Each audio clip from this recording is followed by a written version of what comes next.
Boker Tov, Chok l'Israël, Ve'alotecha, mardi, Mishnah Gittin, Perek 3, troisième Perek. On va parler de la rédaction et la remise du guet et de la présomption de vie d'une personne pour voir si elle examiner si elle est encore en vie. On va sur une présomption qu'elle est encore en vie si elle était déjà en vie. Alors, Mishnah Aleph. Kol get shenirtav shelo leshu misha pasoul. Donc on sait qu'un get doit être écrit au nom de la femme et avec la kavana sur cette femme. Ketzad. Aya over bashu veshama kol sofrim me makrin ish ploni megresh set plonit. Bemakom ploni ve'amar zeshemi vezeshemishti pasoul. Donc, qu'est-ce qui s'est passé? Il passait dans le chouk et il a entendu un scribe, donc un sophère, en train d'écrire un get avec le même nom que lui, le même nom de sa femme et du même endroit. Alors il s'est dit, maintenant qu'à faire, je vais lui acheter ce get et je vais le donner à ma femme puisque moi aussi j'en ai besoin. Donc comme le get avait été écrit au nom d'une autre femme qui avait le même nom et qu'il faut qu'il est écrit l'ishma pour elle, pour sa femme, et comme c'était une autre femme qui avait le même nom, il n'a pas le droit d'utiliser ce get-là. Ve'amar zeshemi vezeshemishti pasoul, les gareshbo. Donc on voit que c'est pasoul. Yeter mikan. Un autre cas. Katav les gareshbo et ishto venimlach. Donc il a écrit un get pour sa femme, et puis il a décidé, puis il a regretté, il a dit non, malgré tout, je ne vais pas la divorcer. Matsaou ben yero, ve'amarlo shemi keshimcha, ve'shemishti keshemishtecha, pasoul les gareshbo. Et maintenant il va voir son ami, il a dit, regarde, moi j'ai écrit un get pour ma femme, mais je ne vais pas m'en servir, puisque je regrette. Maintenant, toi, tu as exactement le même nom que moi, et ta femme elle a le même nom que toi, le même nom que ta femme. Alors viens, je te le vends. Ou alors viens, je te le donne. Non, on n'a pas le droit. Parce que quand il avait été écrit, il a été écrit au nom du premier. Et donc, c'est au nom l'Ishma. Il y a marqué dans le pasuk. Yeter mikan. Un autre cas. Yolo shtenashim. Ushmoten shavin. Il avait deux femmes. Et bizarrement, elles avaient le même nom. Katav le garesh bo et agdola. Lo garesh bo et aktana. Quand il a écrit, il pensait à la grande. Alors, il n'a pas le droit de divorcer avec ce get-là, la moins grande. Le Geresh Boet Aktana, Yeter Mikan, encore un autre cas. Amar, Lavlar, Katov, le Eze, chez Ertze, Agaresh, Passou, les Geresh Bo. Maintenant, il va voir le sophère, il dit, écoute, fais-moi un get ouvert, on va dire, mais je divorcerai celle que je veux. Et bien là aussi, c'est Passoul. Mishnabet. Akotev tafse gitin. Tsarir sheniach makom aisha ou makom aish ou makom azman. Donc quand on fait un get, on doit laisser un blanc pour donc un formulaire comme un get formulaire. Il faut laisser un blanc pour laisser un endroit pour l'endroit, la date et le nom de la femme bien entendu. Pour un prêt, shtar malvé, tsarir sheniach makom amalvé, makom alové, makom Amaot ou Makom Azman. Quand c'est un prêt, on doit donc rajouter le nom du prêteur, le nom de l'emprunteur, le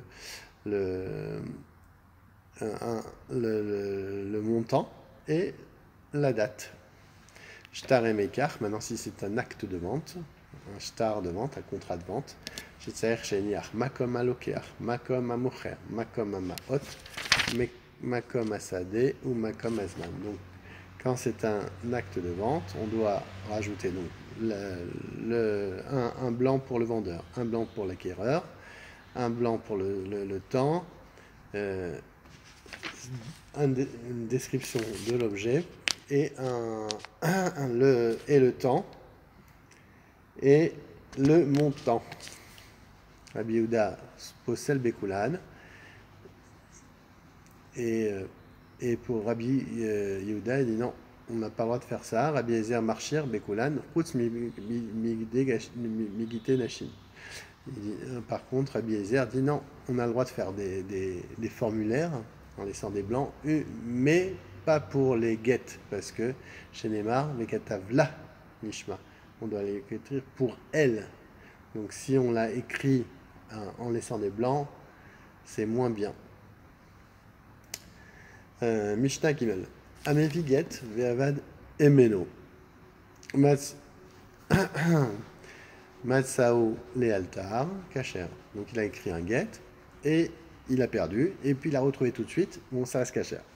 Et s'il a retrouvé un peu après, ça n'est pas sous. Matsa be chafisa o be dluskema immakiro kacher. Par contre, s'il l'a retrouvé, il avait lui-même caché dans une outre ou dans une boîte et qu'il le reconnaît, alors c'est kacher. Ameviget venir zaken ochole notenla becheskat sheu kayam.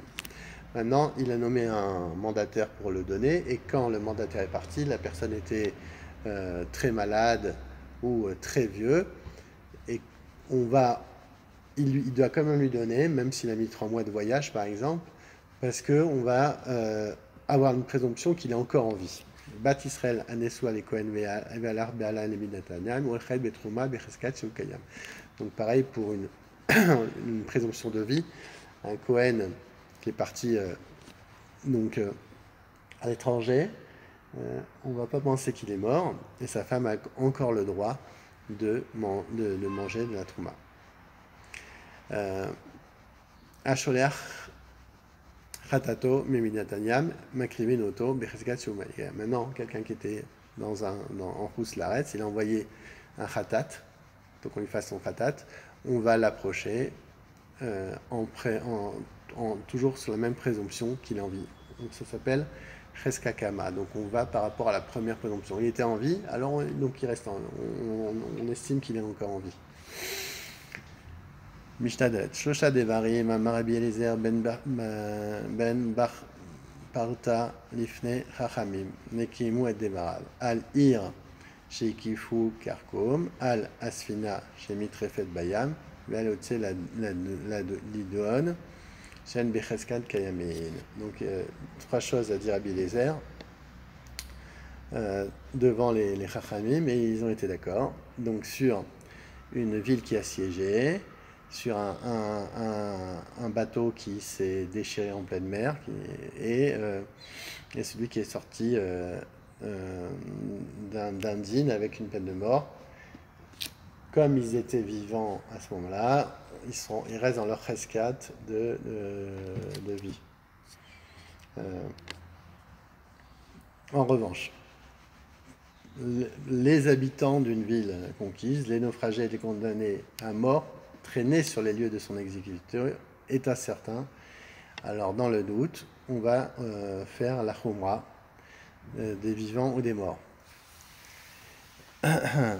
Donc, Ayotse et Lehareg, Notnin Alien, Khumrat Chaim ou Khumrat Metim. Donc, on va prendre la khumra. Bat Israël les Kohen, Bat Kohen et Israël, Lotochal Betrouma. Elles ne mangeront pas de la trouma parce qu'il y a une forte présomption qu'ils soient morts. Donc, dans le Safek, comme c'est un Safek d'Oraïta, on fait la khumra. Ameviget Be'eretz Israël, Vechala, Are Ze Meshlecho Beyad Acher. Veim amar lo tolli emena chafetz ploni lo ishlachenu beyad acher she'en resono sheye pigdono beyad acher. Donc celui qui amène un guet, donc un mandataire qui doit amener un guet en Eretz Israël, et il tombe malade, il peut nommer quelqu'un d'autre. Et par contre, si la personne qui l'a envoyé lui a dit tu prendras en même temps cet objet de cette personne, ça prouve qu'il voulait que ce soit lui qui le prenne. Donc là, il ne pourra pas envoyer un autre, le chaliar ne pourra pas nommer un autre chaliar, parce que là, dans les paroles de la personne, ça prouve qu'il voulait que ce soit lui et pas un autre. Mishnah Vav. Ameviget me milina tayam vechala ose beddin umeshalcho. ואומר לפנה נכתב, בפנה נכתב. ואין השליח האחרון c'est-à-dire שאומר בפנה נכתב, בפנה נכתב, אלא אומר שליח בן דין אני. Donc on voit que quand quelqu'un amène un guet qui vient de l'étranger, il doit dire devant le beddin devant moi il a été écrit, devant moi il a été signé, et le Beddin peut à ce moment-là nommer un shaliach. Et quand le dernier shaliach arrive, il suffit qu'il dise je suis un envoyé du Beddin, et donc il n'est pas besoin de dire Befana Nirtav, Befana Nirtav, devant moi il a été signé, devant moi il a été devant moi il a été écrit, devant moi il a été signé. Donc il suffit qu'ils disent je suis un shaliach du Beddin, c'est le Beddin qui m'a nommé. Amalve maot et akohen vet alevi vet ani liot mafrish alen mechalkin mafrish alen becheskat shen kayamin venan choshet shema met akohen o alevi o ashirani. Alors, donc, celui qui prête de l'argent, un Kohen, un Lévi ou un pauvre, il est obligé on ne va pas penser en fait que le Kohen est mort ou que le Lévi est mort ou que le Hani est devenu riche et donc il ne doit pas vraiment leur donner. Par contre, comme il avait réservé cette somme, il doit leur donner parce qu'il y a une présomption qu'ils étaient en vie, il les a laissés en vie, donc il y a une présomption qu'ils sont en vie. Mais tout, c'est l'itol reshut menayorshin. On sait que s'il meurt, par contre, il doit demander une permission aux héritiers de régler cette dette, car en général, les héritiers ne sont pas obligés de payer la dette de leur père s'il est mort. Im ilvan, mifne beddin, enot saer litol reshut minasin. Par contre, s'il y a eu le prêt s'est fait devant un beddin, il n'a même pas besoin de demander la permission aux héritiers. Mishnachet. Ameniar perot liot mafrish alen trumat ou masrot. Maot liot mafrish alen maot maser sheni mafrish alen becheskat shen kaemin. Donc celui qui a fait donc qui a laissé des pérotes, des fruits et qui a fait les masrot et les trumot et de l'argent pour le maser sheni par exemple, il doit et il avait été mitkaven, il avait pensé à les donner à un Kohen ou à un Lévi, il doit penser qu'ils sont encore en vie.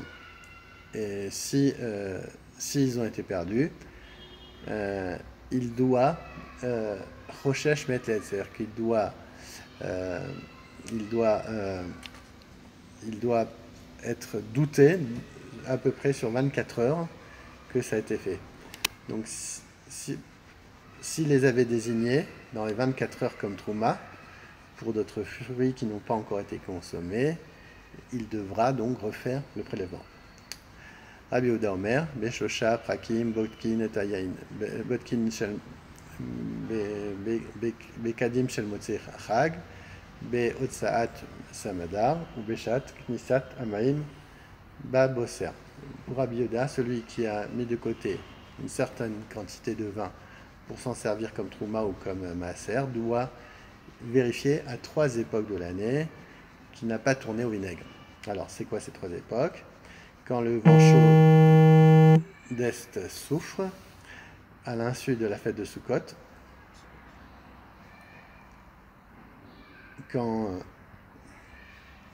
alors, donc on a dit quand le vent chaud souffle après la fête de Sukkot, lors de l'apparition des bourgeons sur le cep de la vigne et lorsque le jus commence à former dans les raisins encore verts, ce sont des moments critiques à cause des changements climatiques et donc on va vérifier